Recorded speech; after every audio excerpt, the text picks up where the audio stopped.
Hello दोस्तों, नमस्कार सभी लोगों को। कैसे हो आप सभी लोग? उम्मीद है सभी लोग अच्छे से हो गए। आज आप लोगों के लिए ग्रामर का टॉपिक। किसका टॉपिक? ग्रामर। ग्रामर का टॉपिक लाया हूँ। तो देखते हैं। आप लोगों ने present continuous tense, past continuous tense और फ्यूचर कंटीन्यूअस टेंस पढ़ा होगा। तो ये प्रेजेंट, पास्ट, फ्यूचर क्या होता है ये सभी लोग जानते हैं। प्रेजेंट, पास्ट, फ्यूचर क्या होता है सभी लोग जानते हैं। ये होता टेंस। क्या होता? टेंस, जिसे हम टेंस कहते हैं। हिंदी में कहते हैं समय। क्या कहते हैं? समय। या काल। क्या कहते हैं? काल। इसे हम टाइम भी कहते हैं। क्या कहते हैं? टाइम। तो ये होता क्या? टेंस होते तो हमारे टेंस 3 प्रकार के हैं: प्रेजेंट टेंस, पास्ट टेंस और फ्यूचर टेंस। लेकिन ये कंटिन्यूअस क्या है? कंटिन्यूअस को बताते हैं। ये क्रिया की एक्शन है। क्या है? क्रिया की एक्शन, जो मेन वर्ब होती है। तो जिसे हम मेन वर्ब कहते हैं। मेन वर्ब एक होता B1, एक होता B2, एक होता B3, एक होता B4, एक होता B5। क्या क्या होता? जैसे गो माने जाना होता है। गो माने जाना। वेंट माने गया। वेंट माने गया। गोन माने जा चुका। गोन माने जा चुका। और गोइंग माने जा रहा। गोइंग माने जा रहा। और गोज माने जाता। गोज माने जाता। तो जो गोइंग है ये क्या है? कंटिन्यूअस। क्या है? कंटिन्यूअस, जिसे हम कहते हैं मेन वर्ब की फोर्थ फॉर्म। क्या कहते हैं? जिसे हम मेन वर्ब की फोर्थ फॉर्म कहते हैं, या कह लो कंटिन्यूअस। तो मेन वर्ब की फोर्थ फॉर्म कह लो या कह लो कंटिन्यूअस। तो कंटिन्यूअस जो होता है वही मेन वर्ब की फोर्थ फॉर्म होती है, जिसमें आईएनजी लगा होता है। क्या लगा होता है? आईएनजी। इसकी डेफिनेशन क्या है? क्रिया कुछ समय पहले प्रारंभ हो। क्या है? क्रिया कुछ समय पहले प्रारंभ हो और कुछ देर तक, यानी कि कुछ देर तक होती रहे, तो वह कंटिन्यूअस कहलाती है।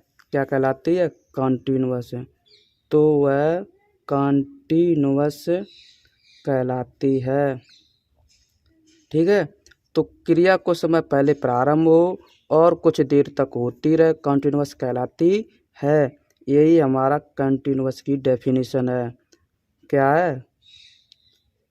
कंटिन्यूअस की डेफिनेशन है। देखो, कंटिन्यूअस को ही हम B4 कहते हैं। कंटिन्यूअस को क्या कहते हैं? B4। तो कंटिन्यूअस जो होता है इसी को हम B4 कहते हैं। और कंटिन्यूअस को क्या कहते हैं? B4 कहते हैं। तो कंटिन्यूअस को ही हम B4 कहते हैं। और B4 जो होता है उसमें ING लगा होता है।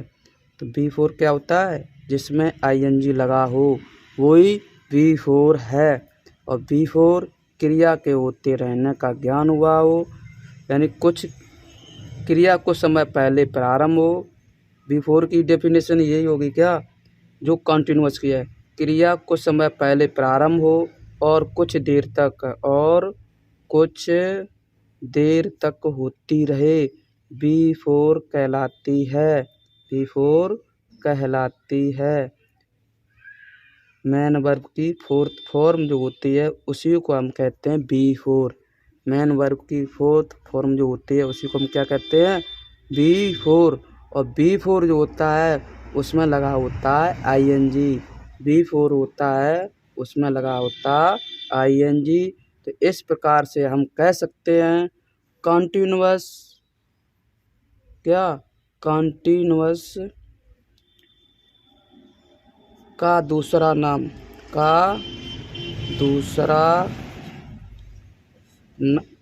क्या है? दूसरा नाम B4 है। कॉन्टिन्यूअस का दूसरा नाम क्या है? B4 है। और B4 का दूसरा नाम क्या हो जाएगा? कॉन्टिन्यूअस।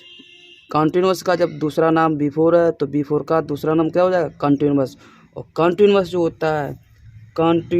होता है, ठीक है,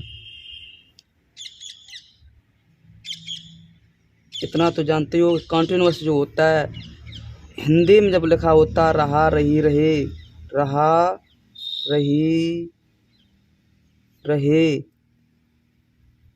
हिंदी में जब लिखा है रहा रही रहे तो उसी को हम कॉन्टिन्यूअस कहते हैं। और हिंदी में जब लिखा है रहा रही रहे तो उसी को हम B4 भी तो कह लेंगे, कहेंगे कि नहीं कहेंगे? तो कॉन्टिन्यूअस जिसमें लिखा हो रहा रही रहे हिंदी में तो कॉन्टिन्यूअस है। और B4 लिखा है इंग्लिश में, B4 जिसमें इंग्लिश में लिखा है, तो जब कोई भी क्रिया है, जैसे पढ़ रहा तो पढ़ रहा, तो रीड माने पढ़ना, रीड माने पढ़ना, इसी में रहा जोड़ दिया तो B4 हो गया, इसमें लग जाएगी ING। तो रीड माने पढ़ रहा, ठीक है। इसके बाद खेल रहा, प्ले माने खेलना होता है, प्ले माने खेलना होता है।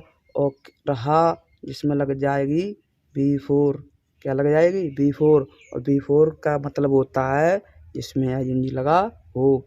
नाच रहा डांस हो जाएगा, क्या हो जाएगा? डांस। नाच रहा डांस हो जाएगा, तो डांस हो जाएगा, इसमें लग जाएगी ING, तो हो जाएगा डांसिंग, क्या हो जाएगा? डांसिंग। तो जिसमें ING लगा इंग्लिश में तो उस को हम हिंदी में पहचान करेंगे रहा रही रहे। इसके बाद देखते हैं,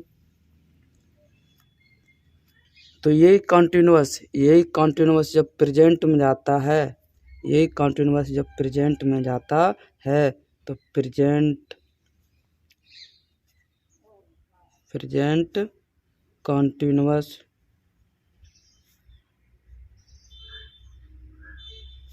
टेंस बन जाता है। तो यही जब प्रेजेंट कॉन्टिन्यूअस टेंस बन जाता, कब? कॉन्टिन्यूअस जब प्रेजेंट में जाता है। तो कॉन्टिन्यूअस जब प्रेजेंट में जाएगा तो यही प्रेजेंट कॉन्टिन्यूअस टेंस बनेगा। और प्रेजेंट कॉन्टिन्यूअस की helping verb, present continuous tense की हेल्पिंग वर्ब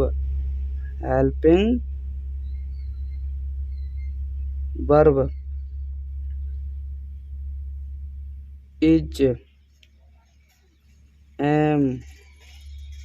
MR होती है। प्रेजेंट कॉन्टिन्यूअस टेंस की हेल्पिंग वर्ब इज MR होती है। और सिंगुलर सब्जेक्ट के लिए, किसके लिए? सिंगुलर सब्जेक्ट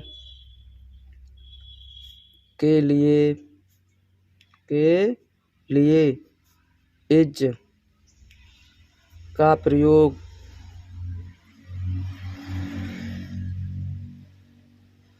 करते हैं। सिंगुलर सब्जेक्ट के लिए किसका प्रयोग करते हैं? इज का प्रयोग। प्लूरल सब्जेक्ट के लिए, प्लूरल सब्जेक्ट के लिए एम का प्रयोग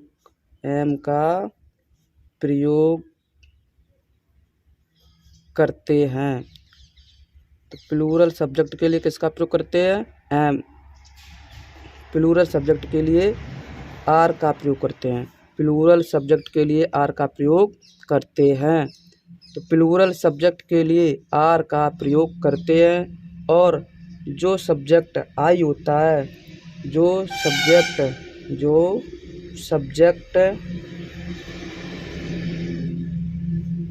सब्जेक्ट आई होता है, तो आई के लिए एम का प्रयोग करते हैं, आई के लिए एम का प्रयोग करते हैं। आई के लिए किसका प्रयोग करते हैं? एम का। आई के लिए एम का प्रयोग करते हैं। तो जैसे देखते हैं,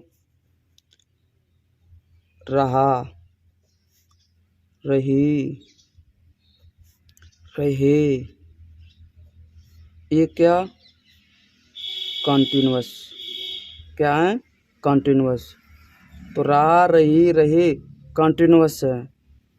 तो क्रिया होते रहने का जो ज्ञान कराए, क्रिया होते रहने का ज्ञान जो कराए वो रहा, रही है। और इंग्लिश में क्रिया होते रहने का जो ज्ञान कराए वो कॉन्टिन्यूअस है। और इसे दर्शाते हैं ING से। किससे दर्शाते हैं? ING, जिसे मेन वर्ब की फोर्थ फॉर्म लगा देते हैं। मेन वर्ब की फोर्थ फॉर्म लगा देते हैं। किसकी फोर्थ फॉर्म लगा देते हैं? मेन वर्ब की। मेन वर्ब में जब ING लगेगा तो हमारा कॉन्टिन्यूअस बनेगा। तो प्रेजेंट कॉन्टिन्यूअस जब बनेगा, प्रेजेंट कॉन्टिन्यूअस बनेगा, तो प्रेजेंट कॉन्टिन्यूअस की पहचान, प्रेजेंट कॉन्टिन्यूअस की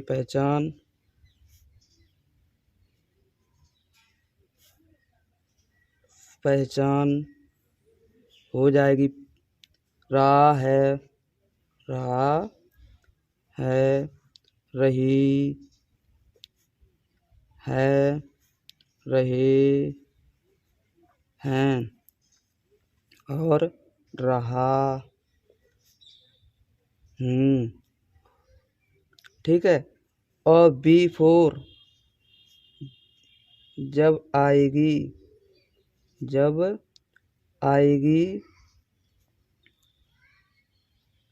तो अपने से पहले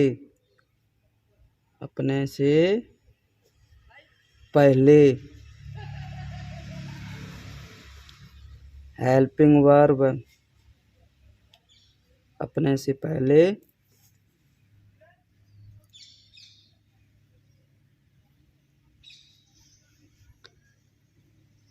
B4 जब आएगी तो अपने से पहले हेल्पिंग वर्ब लेकर आएगी।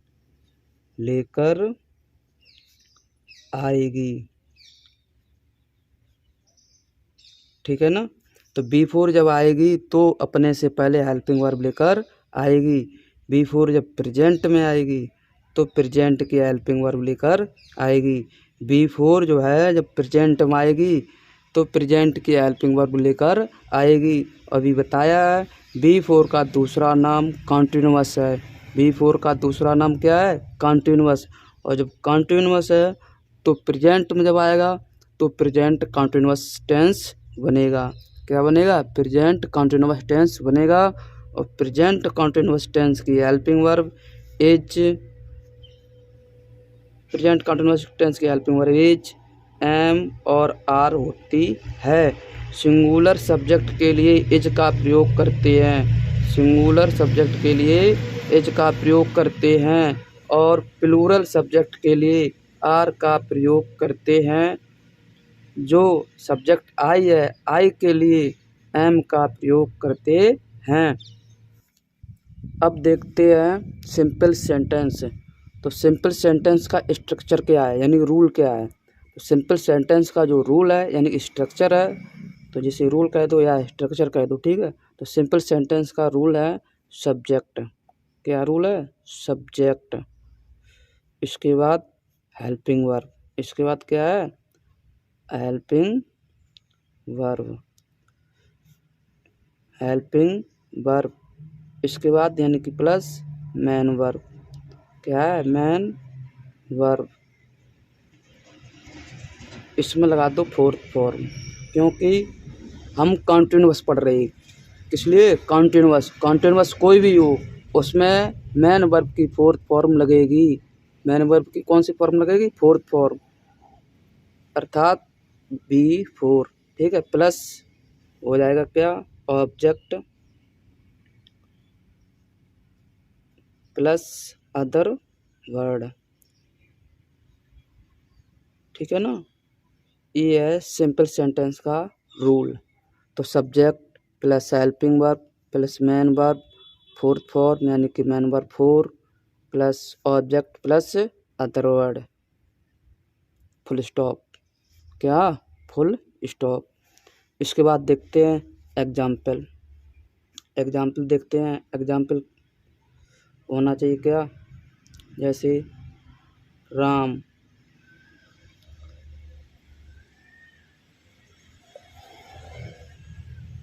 घर में, राम घर में।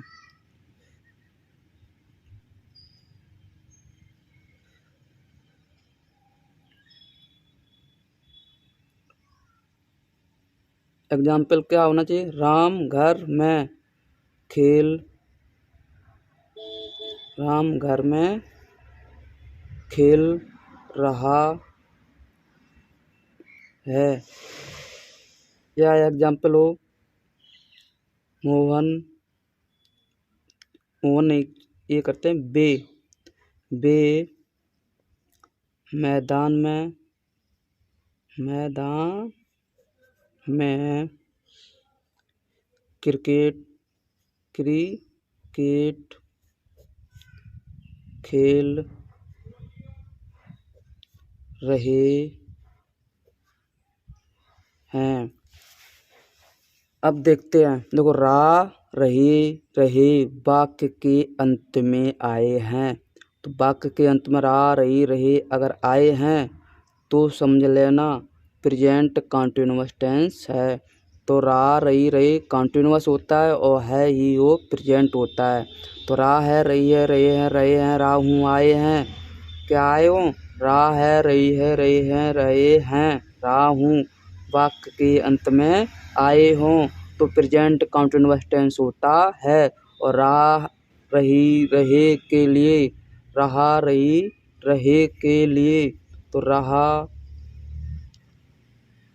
या रही या रहे के लिए आईएनजी लगा देंगे मेन वर्ब में। किसमें? मेन वर्ब में, ठीक है। मेन वर्ब में क्या लगा देंगे? आईएनजी, ठीक है। तो राम घर में खेल रहा है, राम घर में खेल रहा है तो सबसे पहले हमारा आएगा सब्जेक्ट। क्या आएगा? सब्जेक्ट। तो सब्जेक्ट कौन? राम। इसके बाद आएगा हेल्पिंग वर्ब। सिंगुलर सब्जेक्ट के लिए क्या बताया? इज। सिंगुलर सब्जेक्ट के लिए क्या बताया? इज। इसके बाद आएगा मेन वर्ब। खेलना की होती है प्ले, खेलना क्या होती है? प्ले। लेकिन खेल रहा तो कंटिन्यूअस है तो ये हो जाएगा आईएनजी। तो राम इज प्लेइंग हो जाएगा। क्या हो जाएगा? प्लेइंग। इसके बाद घर में तो इन द हाउस, ठीक है ना। वे मकान, वे मैदान में, वे मैदान में क्रिकेट खेल रहे हैं तो इसमें क्या हो जाएगा? दे। क्या हो जाएगा? दे। इसके बाद तो दे क्या, बे क्या है? सब्जेक्ट, यानी कि बे की मीनिंग दे। तो दे सब्जेक्ट हो गया। इसके बाद आएगी हेल्पिंग वर्ब। ये सब्जेक्ट प्लूरल है, प्लूरल के लिए आएगा आर। प्लूरल के लिए क्या आएगा? आर। इसके बाद खेलना प्ले, खेलना प्ले, इसमें लग जाएगी आईएनजी, बन जाएगा प्लेइंग। तो दे आर प्लेइंग। ऑब्जेक्ट क्या है? The cricket. ऑब्जेक्ट क्या है? द क्रिकेट, क्रिकेट मैदान में तो इन द फील्ड, ठीक है ना।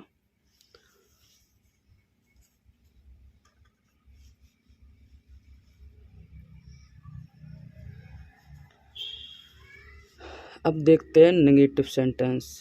क्या देखते हैं? Negative, negative sentence.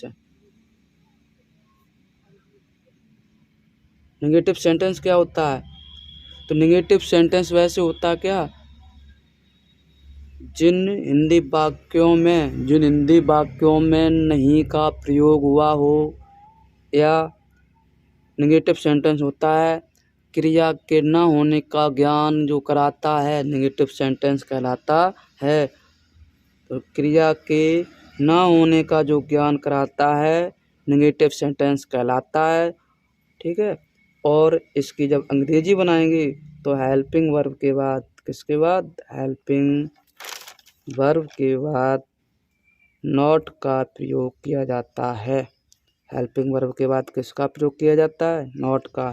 तो जैसे रूल देखते हैं, पहले रूल देंगे तो सर्वप्रथम क्या आएगा, सब्जेक्ट। क्या आएगा, सब्जेक्ट। इसके बाद आएगा हेल्पिंग वर्ब। क्या आएगा, हेल्पिंग वर्ब। इसके बाद आएगा नॉट। क्या आएगा, नॉट। इसके बाद आएगा मेन वर्ब। क्या आएगा, मेन वर्ब। फोर्थ फॉर्म कौन सी आएगी, फोर्थ फॉर्म। इसके बाद आएगा ऑब्जेक्ट। क्या आएगा, ऑब्जेक्ट। इसके बाद आएगा अदर वर्ड। क्या आएगा, अदर वर्ड। और इसके बाद आएगा फुल स्टॉप। तो सब्जेक्ट का रूल क्या है, वो नेगेटिव सेंटेंस का रूल क्या है, नेगेटिव सेंटेंस का रूल है subject plus helping verb plus not plus main verb four, यानी कि मेन वर्ब की fourth form, object plus other word. ठीक है ना। तो ये सब्जेक्ट जो है जो वाक्य में दिया जाए उसी के अनुसार सिंगुलर है या प्लूरल है या आई सब्जेक्ट है तो उसके अनुसार हम हेल्पिंग वर्ब का प्रयोग करेंगे। और हेल्पिंग वर्ब का प्रयोग जानते हो, इज जो है सिंगुलर सब्जेक्ट के लिए किया जाता है, आर जो है प्लूरल सब्जेक्ट के लिए किया जाता है और आई के लिए एम का प्रयोग करते हैं।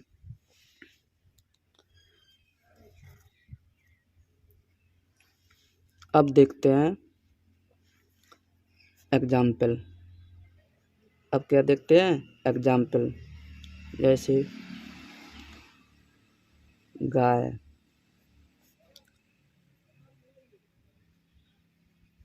मैदान में, गाय मैदान में, हरी घास नहीं चर रही है।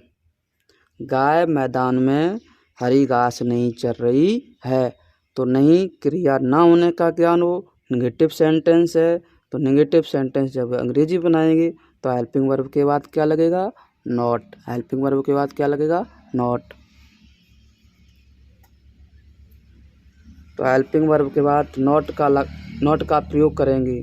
तो हेल्पिंग वर्ब के बाद नॉट का प्रयोग करेंगे तो सर्वप्रथम सब्जेक्ट आएगा। सब्जेक्ट क्या है, कौन चर रहा, गाय। तो सब्जेक्ट क्या हो गया, गाय। तो द काऊ, द काऊ। ठीक। इसके बाद सिंगुलर सब्जेक्ट इज। इसके बाद हेल्पिंग वर्ब के बाद क्या लगा देंगे, नॉट। तो इज जो हेल्पिंग वर्ब है उसी के बाद क्या लगा देंगे, नॉट।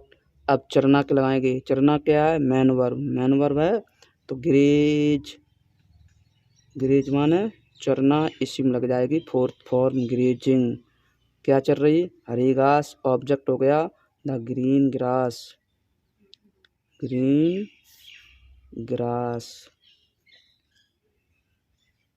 मैदान में तो in the field, in the field हो गया other word. In the field क्या हो गया, इन द फील्ड, ये हो गया मेरा अदर वर्ड। ठीक है। इसके बाद लगा देंगे फुल स्टॉप।